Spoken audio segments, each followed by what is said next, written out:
Okay, so I thought I was going to go a little bit further, but I thought I'd just do an interim video, partly because of some of the work I've done here, partly because of a conversation I sort of was involved in the not too distant past. My wife said I was enjoying doing these videos because it's like I'm back in a classroom teaching, and I think there's an element of her being right there. I think I like that. I like showing stuff and doing stuff, you know, and demonstrating stuff. So yeah, it kind of, I like the way she'd noticed that. Anyway, I've switched the camera on part way through because I've just made a couple of changes. It's when you've been a lecturer for a long time and teaching, you are drummed into, and you naturally do it anyway, but using something called critical and reflective practice. You're always looking at what you've done and how you can improve it, specifically in a classroom as a lecturer. But it's not a bad thing to apply whenever you're building something, whenever you're working something. Don't be afraid to knock something back a couple of stages in order to improve it overall. And I've kind of just done that in a sense, because I just so you know where we are now, I split that. I didn't split it entirely, I cut down it, and I've bent up the shear of the bow now. So we have our flat level and we have the shear of the bow rising up.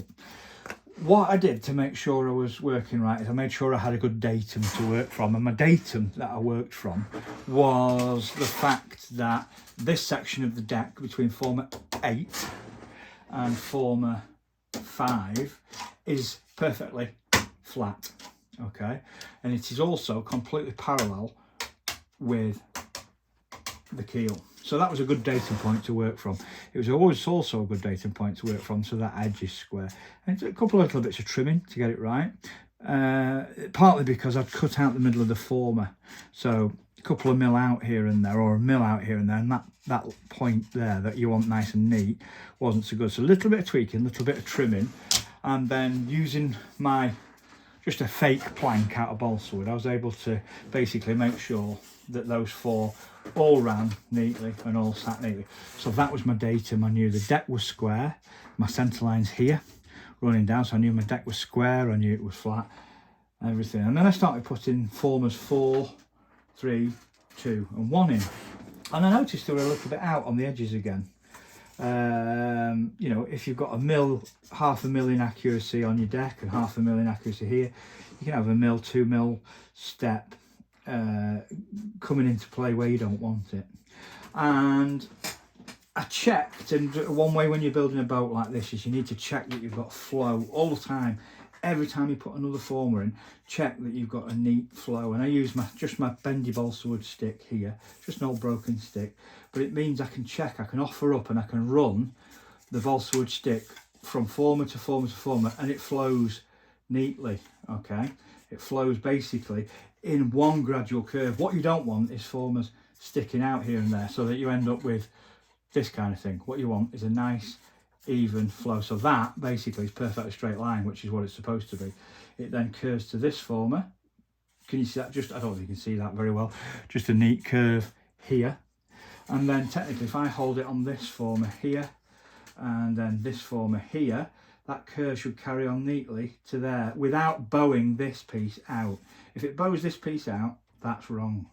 If I put that there and then do that, it just sits nicely in place. So we get a nice flowing sweeping curve, and again I can curve it round to the next former without any of the others bowing out. So I know I've got that nice sweeping curve and I don't end up with a starved horse effect. In getting that though, what I've done is I thought I'd been clever, and I cut my formers so that my formers look like that, so I could get through and into the hull gap. But in tweaking the formers, as I was just about to do some trimming, I thought, hang on a minute, this shape is correct. The only issue I was suffering from was with tiny bit of extra width here and there. So what I did is I cut a triangle out of the middle of each and every former, that triangle, and that enabled me to finesse this point but also it enables at keel level flow through all the way from the rear of the boat, from the stern of the boat to the bow of the boat.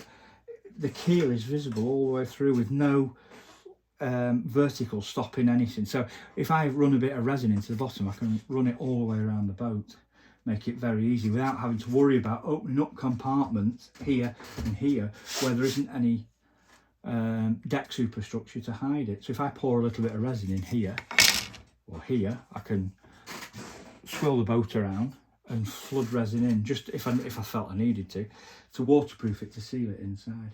It also made fitting these formers a lot easier. So I'm at the point now where the bow piece is fitted and formers 1 through to former 8 are fitted, and I'm happy with them. We can see here we've still got a floppy stern on the boat, but we've got a fairly stable, solid boat. Now what I'm going to do, I'm going to cut this former as well, I think, and former 10, I might not cut this one because we're right at the back of the boat with former 10. I've not cut it for height or anything, but we can see if I put that there, it's actually a pretty good fit straight off, that one. I don't at the moment see a need to cut this former because I've got easy access everywhere behind it. I've made this assembly now and I haven't offered it up yet, but I'm hoping it's going to fit immediately and directly into this position without pushing anything else out of the way. And then I have my other straight edge. If I hold that in the correct position, I have my other straight edge here.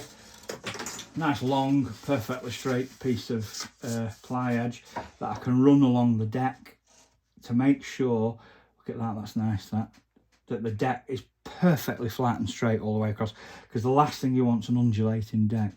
When you're putting decks on boats, it's often wise to use the thickest piece of material you can on the deck to stop that undulation. At every stage, at every time you add one of these, always good to make sure your deck is flat and level. The last thing you want is a twist in your deck or undulations. It just makes models of this size and this complexity look rubbish and amateurish when there's no need for them to be. So if we put that former in place there, the fit of that I'm very happy with straight off. The fit of this I'm very happy with straight off. I'm only holding it in place there, but that deck's remaining flat and level. So the only other former I need to tweak now is this one. So what I'll do is I will finish this former that I've got in my hand here when I have installed the rear vertical keel and formers 13, 12 and 10. So former 9 will be the last former to go in, and I will do that when I've chopped that V out. That will work in my favour as we progress. When they're in place, I can happily and safely move it off this totally flat surface that I've got, and I can manhandle it. And I'll probably start by running a balsa wood plank around the outside here at deck level down to here, and also start by running, because basically I could run one entire balsa wood sheet up there if I soaked it. It'd probably be easier to plank it, but this section of the hull from here to here, from there to number 5, is extremely easy to finish because it's a completely constant cross section. It gets a little more complex here because we've got varying cross sections and planks will need to be thinned and steelers will need to be put in, but as long as it's neat and generally strong enough to be cleaned up, sanded and then waterproofed with either glass cloth or plastic sheet, then that's all we need. So we're not looking for a tall ship's galleon model quality of planking necessarily. We'll get it as good as we can get it because all the strength you can get into the hull is worthwhile having. But as long as we've got a nice durable completed hull finish, then that's all we need. I don't know, I've not done a video since I cut the holes out. I definitely committed to the Abercrombie, so they're the holes cut for the Abercrombie superstructure. I'll use this hole here for putting 2 rudders in. I'll use this hole here for mounting 2 prop shafts. 2 smallish motors will go here, the battery will sit here, and then I will use a mixture of resin and car body filler and lead to ballast it. I've got a feeling it might be too long to ballast in my bath, I'm not sure, I'll have to check. But always ballast. And this boat's, I've got a feeling it's going to weigh a lot, because the water line on this boat is here, where the top of this plank is. This flat surface here at the bottom of the tumble home, that flat surface at that point on the boat basically is awash with water. It's not submerged, but water laps it, so that it's an awash surface rather than a submerged surface. So if we take into account the volume of this hull, which is relatively wide, 15 inches I think wide, and 5'2" long, it's probably going to be a little bit hefty when it's ballasted. So a suitable stand will be required very rapidly when we get to that point, because I like boats to be permanently ballasted. I don't like, I've experimented with water ballast in the past and things like that, and it's not worth the hassle in my opinion. There's too many leaks and too many issues with it, and removable ballast's just too much hassle, especially on a scale warship like this, where we've got fine railings and other things in play here. You don't want to be damaging stuff, dropping sandbags or lumps of lead in. So models like this, if the sailing models, need permanent ballast. If they're not sailing models, then they can remain relatively light, although as a whole this probably weighs, or it will weigh, something in the region of 5 or 6 pounds, I would imagine, when it's got the plastic and the paper, the balsa wood on it, possibly a little bit more than that. But it's a good sturdy hull, it's a good strong hull. 1/4 inch ply at the bottom of the hull there means if it does ground itself or run across anything, we're not accidentally going to pierce it or crack it or anything like that. So I just thought I'd share that interim video of the build of what is now HMS Abercrombie. Notice here the join between the two deck pieces that I had. There's a little plate underneath to strengthen it, but you can't feel the join. The join was done carefully enough, but when I lay stuff over it, there won't be a lump or a bump or anything. It's very, very flat, simple join. Quite pleased with it so far. Took a little bit more effort than I was expecting to put the formers in, a bit more finesse in, but that's just one of those things. But again, you can see quite a large, quite a complex model being put together in just a perfectly average workshop stroke man cave. You know, I just have kitchen surfaces. My workshop itself's no more than 10 feet by 8 feet, I wouldn't have thought. Sounds about right, actually, looking at the size.